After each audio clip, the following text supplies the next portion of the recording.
नमस्कार, मैं हूं आपके साथ अली मतर। बुलेटिन की शुरुआत इस वक्त की बड़ी खबर से करते हैं। उत्तर प्रदेश के औरैया से बड़ी खबर आ रही है। यूपी के औरैया में भीषण सड़क हादसा हुआ है। 23 मजदूरों की मौत हो गई है, 20 बुरी तरह से जख्मी है। फरीदाबाद से आ रहे थे 81 मजदूर, बिहार और झारखंड जा रहे थे ये मजदूर। दो गाड़ियों की टक्कर में 23 मजदूरों की मौत हो गई है। तो यूपी के औरैया से इस वक्त एक दुखद और बड़ी खबर आ रही है। आपको बता दें कि 23 मजदूरों की मौत हो गई है, जबकि 20 मजदूरों के बुरी तरह से जख्मी होने की बात सामने आ रही है। दरअसल 81 मजदूर फरीदाबाद से आ रहे थे। ये मजदूर बिहार और झारखंड में अलग अलग जगहों पर जा रहे थे। इसी दौरान दो गाड़ियों के बीच में टक्कर हुई, जिसमें 23 मजदूरों की मौत हो गई है। तो एक दुखद खबर उत्तर प्रदेश के औरैया से इस वक्त, जहां पर दो गाड़ियों की टक्कर हुई है, जिसमें 23 मजदूर की मौत हो गई है। 20 मजदूर बुरी तरह से जख्मी बताए जा रहे हैं। 23 मजदूरों की मौत की खबर है। तस्वीरें हम आपको दिखा रहे हैं। वहां पर राहत और बचाव का काम जारी है। इसके अलावा जो घायल हैं उनका इलाज किया जा रहा है। लेकिन बड़ा सवाल ये कि लगातार मजदूरों को दूसरे राज्यों तक लेकर जाया जा रहा है, लेकिन हादसे की खबरें लगातार आ रही हैं। उत्तर प्रदेश के औरैया से एक और हादसे की खबर आई है। दुखद खबर है। 23 मजदूरों की मौत हो गई है, 20 मजदूर बुरी तरह से जख्मी बताए जा रहे हैं। दरअसल फरीदाबाद से, हरियाणा के फरीदाबाद से 81 मजदूर आ रहे थे और ये सभी मजदूर बिहार और झारखंड जा रहे थे। और इस बीच जिन गाड़ियों पर ये मजदूर सवार थे, उन गाड़ियों की टक्कर हो जाती है, जिसमें 23 मजदूरों की मौत हो जाती है, जबकि 20 बुरी तरह से जख्मी बताए जा रहे हैं।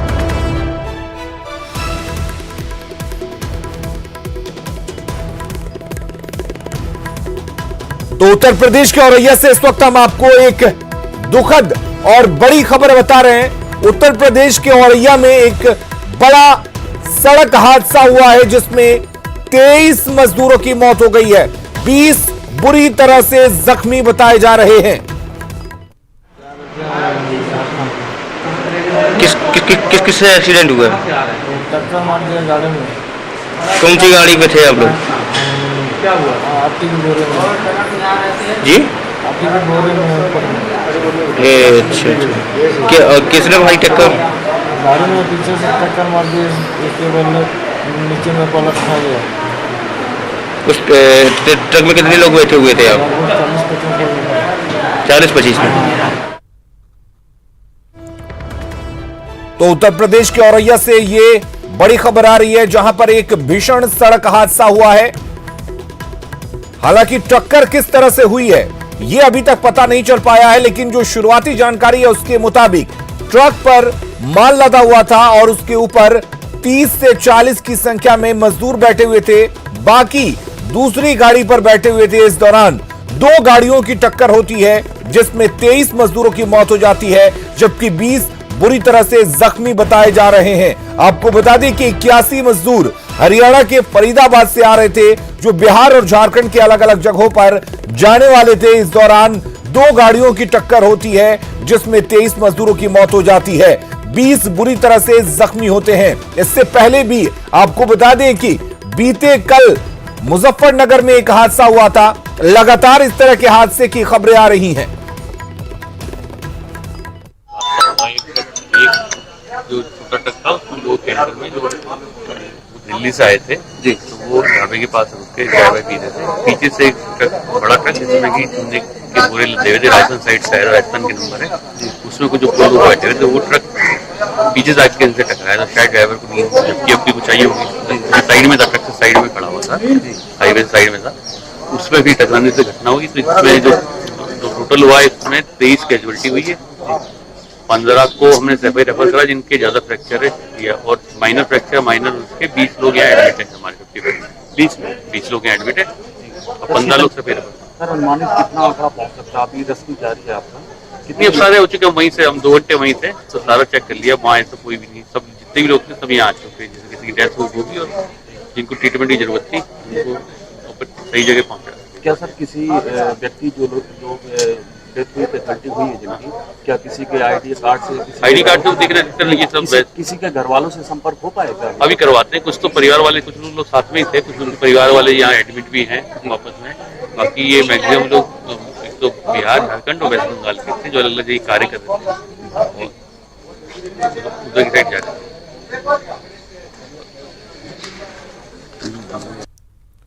तो आपको बता दें कि ये सभी लोग हरियाणा के फरीदाबाद से बिहार और झारखंड के अलग अलग जगहों पर जा रहे थे।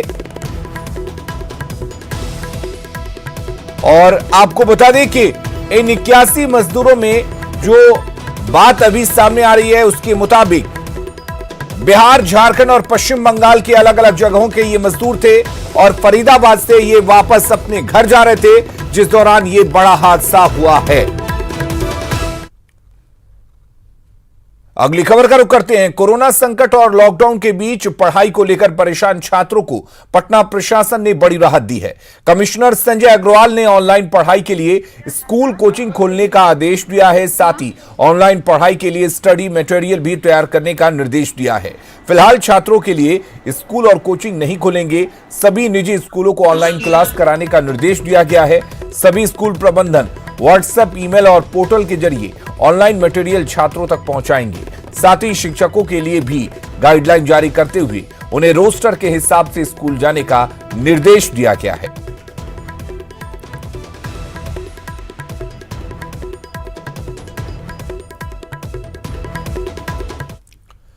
लॉकडाउन में पैदल ही अपने घरों की ओर लोग चल रहे हैं। मजदूरों की मजबूरी को केंद्र सरकार ने गंभीरता से लिया है। गृह मंत्रालय ने सभी राज्यों को एक पत्र जारी कर यह सुनिश्चित करने को कहा है कि उनके राज्यों में कोई भी प्रवासी मजदूर पैदल नहीं चले। सभी श्रमिकों को घर पहुंचाने की जिम्मेदारी राज्य सरकारों की है और इसके लिए विशेष श्रमिक ट्रेनों और बसों के जरिए उनके गंतव्य तक जाने की व्यवस्था करें। साथ ही गृह मंत्रालय ने राज्यों को यह भी निर्देश दिया है कि राज्य सरकार अपने स्तर से की जा रही व्यवस्था की जानकारी श्रमिकों तक पहुंचाए ताकि वे मीलों दूर पैदल चलने को मजबूर न हो और सरकार की व्यवस्था का लाभ उठा सके। गौरतलब है कि लॉकडाउन में बड़ी संख्या में लोग पैदल और रेलवे ट्रैक पर मीलों दूर चलते हुए अपने घर पहुंच रहे हैं, जिसमें कई बार बड़े हादसे भी हो रहे हैं। और अब बात बिहार के मखाने के स्वाद की करते हैं, जिसका स्वाद अब दुनिया चखेगी। वित्त मंत्री निर्मला सीतारमण ने कल 20 लाख करोड़ के महापैकेज की तीसरी किस्त जारी कर दी और इसकी जानकारी दी, जिसमें 11 बड़े ऐलान किए गए हैं, जिससे बिहार के मखाना की भी ब्रांडिंग होगी।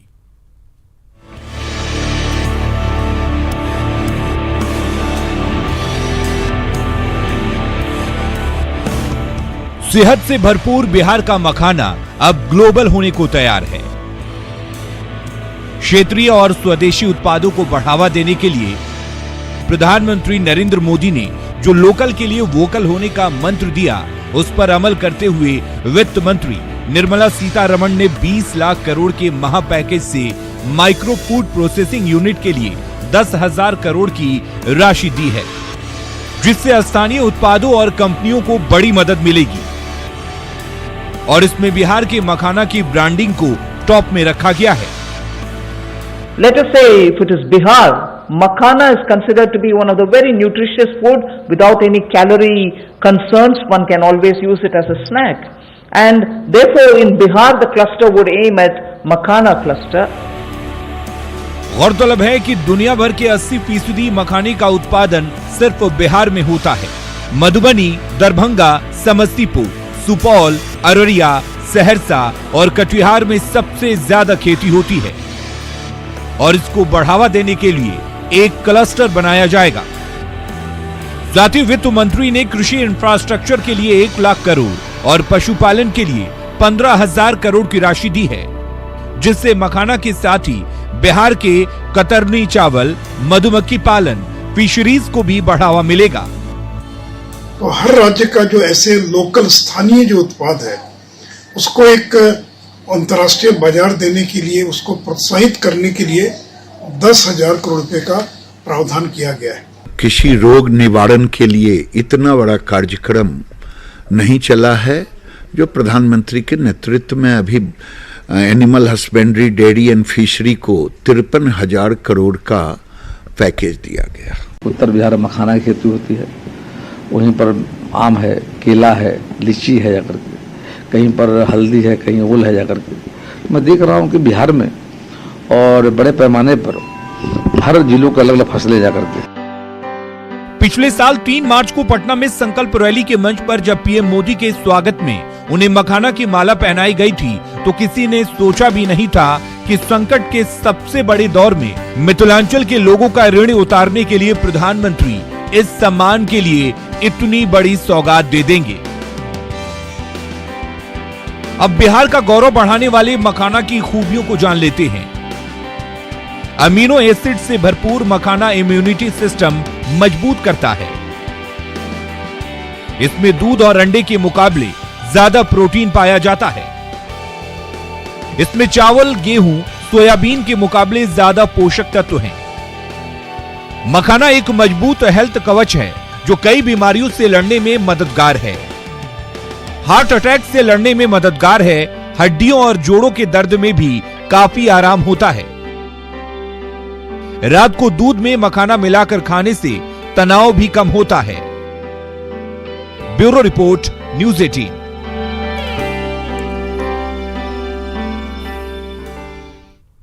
बिहार में मछली कारोबारियों और मछली खाने वालों के लिए सरकार ने नई पहल की है।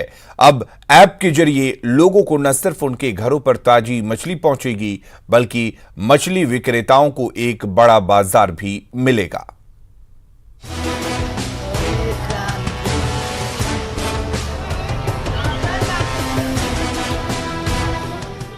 भूल जाइए वो कहावत जब बेवजह भीड़ और शोरगुल पर लोग कहा करते थे क्या मछली बाजार बना रखा है, क्योंकि अब मछली बाजार का कॉन्सेप्ट बदलने वाला है और बाजार की जगह सीधे आपके घर पर मछली पहुंचने वाली है।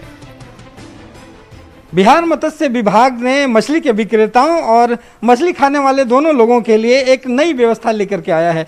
मत्स्य विभाग एक नई ऐप लेकर के आया है जिसमें तहत आप अगर रजिस्ट्रेशन करवाते हैं तो उस एक प्लेटफॉर्म पर आपको घर बैठे मछलियां मिल सकती हैं। ये देखिए, ये ऐप है और इस ऐप की अगर खासियत आपको बताएं तो इसमें खरीदने के प्रकार, अगर आप फिश यहाँ पे ऑप्शन आता है, उसके बाद मात्रा है, कितना आप खरीदना चाहते हैं, कितना केजी खरीदना चाहते हैं, जिला कौन सा है ये आप चुन सकते हैं, बिहार के किस जिले में आप रहते हैं वो आप अगर चुने, उसके बाद प्रखंड आता है, उसके बाद मछली के प्रकार है, मछली के कम से कम 8 से 10 प्रकार हैं, कैटफिश है, कतला है, कॉमन कॉप है, झींगा है, रोहू, सिल्वर कॉप, ऐसे तमाम मछलियाँ हैं जिनको आप ले सकते हैं। और ठीक इसके नीचे में एक ऑप्शन है कि आप इसे किस दुकानदार से खरीदना चाहते हैं। तो बिहार में अब मछली की ई बुकिंग शुरू हो गई है और मछली कारोबार से जुड़े लोगों को इसका लाभ भी मिलने लगा है। हमको मैसेज गिरता है या फोन होता है होम डिलीवरी के लिए, हम घर पहुंचाने के लिए जाते हैं, उसमें वो भी सुरक्षित, हम भी सुरक्षित रहते हैं। इधर कृषि मंत्री प्रेम कुमार का दावा है कि विभाग ने लक्ष्य के मुताबिक कारोबारियों को बाइक से लेकर 3 व्हीलर और 4 व्हीलर उपलब्ध करा दिया है। 15 जिलों में 65 4 व्हीलर, 86 3 व्हीलर, 155 2 व्हीलर की चाबी हम कहा कि भाई किसानों को दे दो जा करके, ताकि आने वाले समय में राज्य के लोगों को घर पहुंचा करके होम डिलीवरी करके ताजी मछली पकाने की योजना पर हम काम कर रहे हैं जाकर के। इस नई सुविधा से न सिर्फ मछली विक्रेताओं को एक बड़ा बाजार मिलेगा बल्कि जो ग्राहक है उन्हें भी ताजी मछलियां मिल पाएंगी। कैमरा पर्सन आशीष के साथ रवि एस नारायण, न्यूज़ 18 पटना। बिहार में सरकार ने हर रोज 10,000 कोरोना जांच करने के निर्देश दिए हैं, लेकिन सरकार के निर्देश के ठीक उलट पटना में कोरोना जांच की संख्या घटाकर 60 कर दी गई। सवाल है कि आखिर स्वास्थ्य महकमा हाथ क्यों खड़े कर रहा है? क्या सरकार के निर्देश नहीं सुनते हैं अधिकारी? उसके हिसाब से पटना को 60 सैंपल्स भेजना है प्रतिदिन। जांच पर स्वास्थ्य मंत्री के दावे क्या जुबानी भर हैं? ये सवाल उठ रहे हैं तो उसके पीछे वजह है। वजह जानने के लिए पहले देखिए 13 मई को सीएम नीतीश कुमार की ओर से किए गए इस ट्वीट को, जिसमें उन्होंने समीक्षा बैठक के बाद दिए गए निर्देशों का जिक्र किया है। इन निर्देशों में सीएम ने कहा कि टेस्टिंग कैपेसिटी कम से कम 10,000 तुरंत करें, जिलों में टेस्टिंग जल्द शुरू करें। लेकिन 2 दिन बाद ही सीएम के निर्देश के ठीक उलट पटना सिविल सर्जन ने हर रोज सैंपल जांच की संख्या घटाकर 60 तक सीमित करने का फरमान सुना दिया, जबकि इसके पहले तक 100-125 तक सैंपल की जांच हर रोज हो रही थी। जबकि 12 मई को ही स्वास्थ्य मंत्री मंगल पांडे ने जांच को लेकर हर तैयारी का दावा भी किया था। तैयारी जो स्वास्थ्य विभाग को करनी है, स्वास्थ्य विभाग ने उस काम को पूरा कर लिया है। इसके लिए जो भी आवश्यक दिशा निर्देश देने हैं, जो टीम बनानी है, वो सारा काम स्वास्थ्य विभाग ने कर रखा है। और जो लोग बाहर से हमारे आएंगे उन लोगों की हम स्क्रीनिंग और आवश्यकता अनुसार जांच कराएंगे। तो हमारे यहाँ जो टेस्टिंग कैपेसिटी है उसके हिसाब से पटना को 60 सैंपल्स भेजना है प्रतिदिन। पटना जिला में लगभग 100, 125, 150 तक भी जो है सैंपल्स प्रतिदिन लिए जा रहे थे। हैरानी तो तब हुई जब सिविल सर्जन से सीएम के निर्देश के बारे में पूछा गया तो उनके जवाब से लगा कि सीएम के निर्देशों की उन्हें जानकारी तक नहीं। साथ ही संसाधनों के अभाव में टेस्टिंग कैपेसिटी कम होने की दलील दी। सीएम ने जो निर्देश दिया था कि 7 दिनों के अंदर सबकी जांच करनी है, 10,000 रोज सैंपल की टेस्टिंग होनी है, तो फिर 60 सैंपल अगर आप जांच करते हैं तो फिर लक्ष्य कैसे पूरा कर पाएंगे? नहीं, 60 नहीं, अभी भी हमारा 100 तो पहुंच ही जाता है। लेकिन यही है कि आफ्टर ऑल जो कैपेसिटी है, जब तक टेस्टिंग कैपेसिटी बढ़ता नहीं है तब तक तो कठिनाई रहेगी। नेचुरल है कि जितना हमारे पास जितने जिला हैं बिहार में, उन सभी जिला को वहाँ पे भेजना है टेस्ट लैब में। और टेस्ट लैब में जब भेजना है सभी जिला को तो कुछ लिमिट तो बनना ही चाहिए, और वही बना हुआ। फिलहाल पूरे बिहार में 1900 से 2000 तक जांच हर रोज होती है। राजधानी पटना में 60 जांच हर रोज के हिसाब से भी जोड़ें तो सभी 38 जिलों में 2280 जांच हर रोज होगी। ऐसे में सवाल है कि सीएम के 10,000 जांच हर रोज का लक्ष्य पूरा हो पाएगा? रजनीश कुमार के साथ ब्यूरो रिपोर्ट, न्यूज़ 18। कोरोना काल में हर कोई अपने तरीके से लोगों की मदद कर रहा है। बिहार के 3 ऐसे आईएएस अधिकारी भी कोरोना वॉरियर्स के रूप में सामने आए हैं, जो एक ऐप के जरिए प्रतियोगी परीक्षाओं की तैयारी करने वाले छात्रों को टिप्स दे रहे हैं।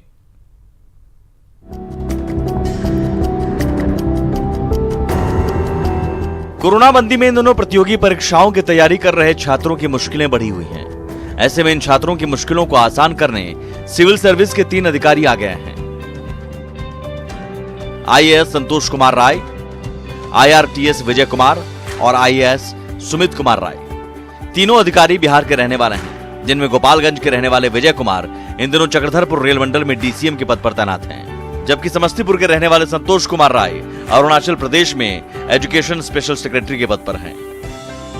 वहीं गोपालगंज के रहने वाले सुमित कुमार राय 2018 बैच के आईएएस हैं। वर्तमान में पश्चिम बंगाल कैडर में अधिकारी हैं। इन तीनों अधिकारियों ने मिलकर छात्रों के लिए एक अनूठी पहल शुरू करते हुए एक मोबाइल ऐप के जरिए छात्रों को पढ़ाने का प्लेटफॉर्म उपलब्ध कराया है। हम कुछ ऑफिसर्स मिलकर एक टेलीग्राम चैनल क्रिएट किए हैं।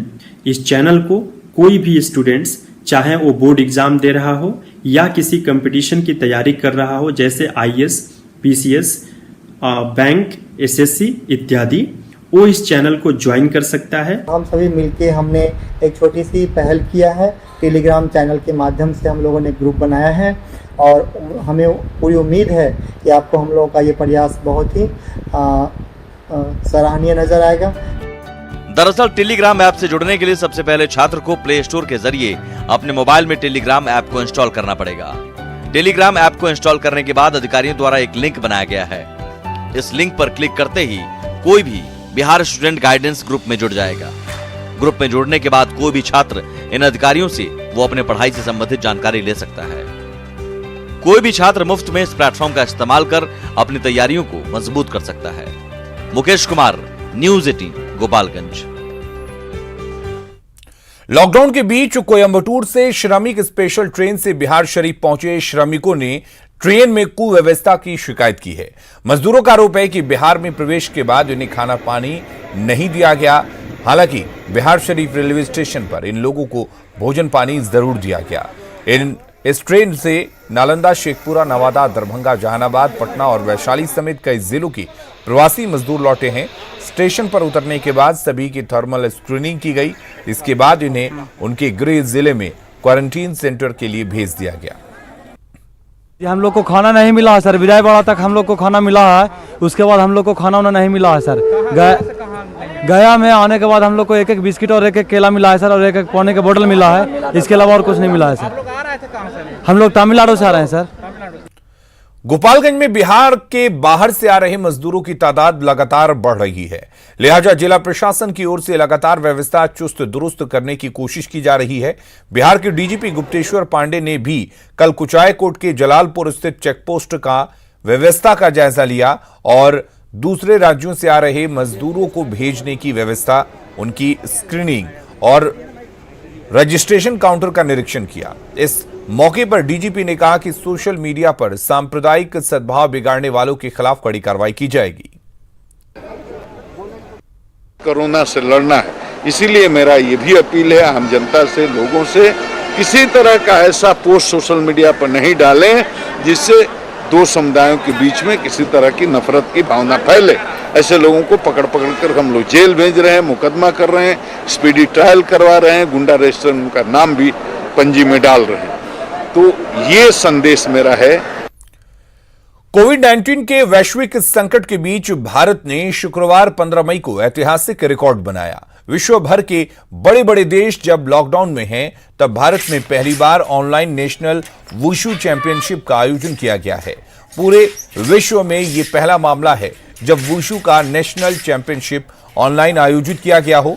केंद्रीय खेल मंत्रालय और इंडियन ओलंपिक एसोसिएशन की देखरेख में इस चैंपियनशिप का आयोजन वुशु एसोसिएशन ऑफ इंडिया ने किया है।